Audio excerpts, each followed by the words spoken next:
Hey guys, welcome to day 1 of Ashadam series. This series continue for a week. Stay tuned.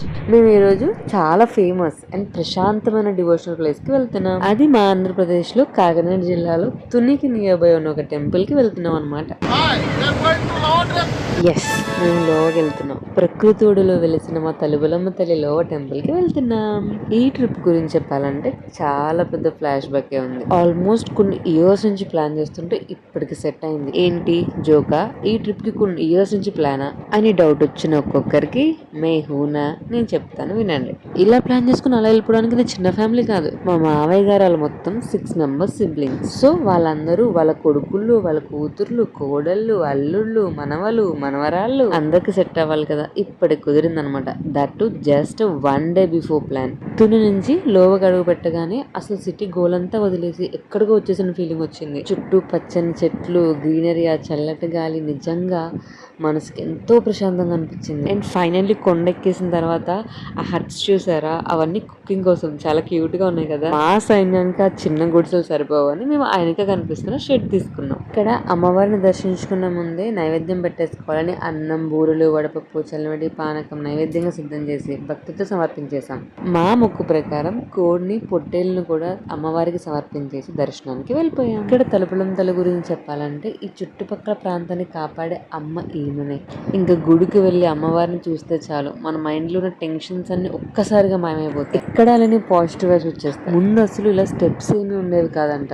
నడుచుకుంటూ కొండ ఎక్కాక కొండ మధ్యలో నుంచి water దారి వస్తే దాంట్లోనే స్నానం చేసి రెడీ అయ్యి దర్శనానికి వెళ్ళేవారంట. ఇక్కడ ఇంట్రెస్టింగ్ ఫ్యాక్ట్ ఏంటంటే అసలు వాటర్ ఎక్కడ నుంచి వస్తున్నాయో కూడా ఎవరికి తెలియదంట. అదంతా తల్లి లీలగా చెప్పుకుంటారంట. అండ్ మా దర్శనం అయిపోయాక మా అత్తయ్య నాకు ఇంకొక ఇంట్రెస్టింగ్ స్టోరీ చెప్పారు. అదేంటంటే ఆఫ్టర్ 6 ఇంకా no one is allowed inside అనమాట. అందరు బయటకి వచ్చేయాల్సిందే. ఆ హడావుడిలోనే ఒక ఆమె తన బిడ్డను లోపల మర్చిపోయి బయటకు వచ్చేసిందంట. సో తన బిడ్డ కోసం లోపలికి వెళ్తుంటే అసలు ఎవరు ఎలౌ చేయలేదంట. లోపలికి వెళ్ళకూడదంటే వెళ్ళకూడదు. సో మళ్ళీ టెంపుల్ ఓపెన్ టైమింగ్స్ దాకా వెయిట్ చేసి లోపలికి వెళ్ళి చూస్తే అమ్మవారు ఉయ్యాలు కట్టి జోలపడ పాపను నిద్రపుచ్చారని తెలిసిందంట. నాకైతే ఈ స్టోరీ వినగానే గూస్ బాంబ్. దర్శనం అయిపోయాక ఒక్క సెకండ్ కూడా లేట్ చేయకుండా ధనాధన్ ఫటాఫట్ ఎవరి వర్క్స్ లకు వాళ్ళు సెపరేట్ అయిపోయాం. కొంతమంది cutting department, cleaning department, cooking department, ఎవరి పనిలో వాళ్ళు బిజీ అయిపోయాం.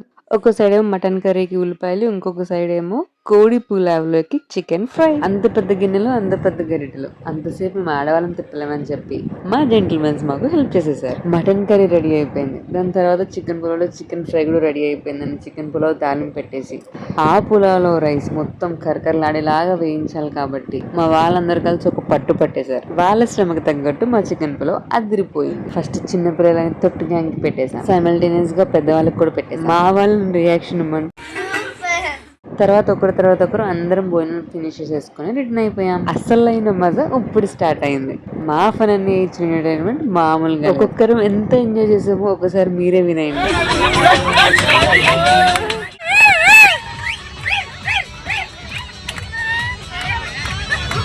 మీరైనా చేసేది మేము కూడా చేసేస్తాం అని మా సిస్టర్ కూడా లేచి స్టార్ట్ చేసేసారు. ఈ ట్రిప్ ఇంత ఎంజాయ్ చేస్తూ ఇంత సక్సెస్ఫుల్ గా హిట్ అవ్వడానికి కారణం మా ఫన్ అన్నయ్య.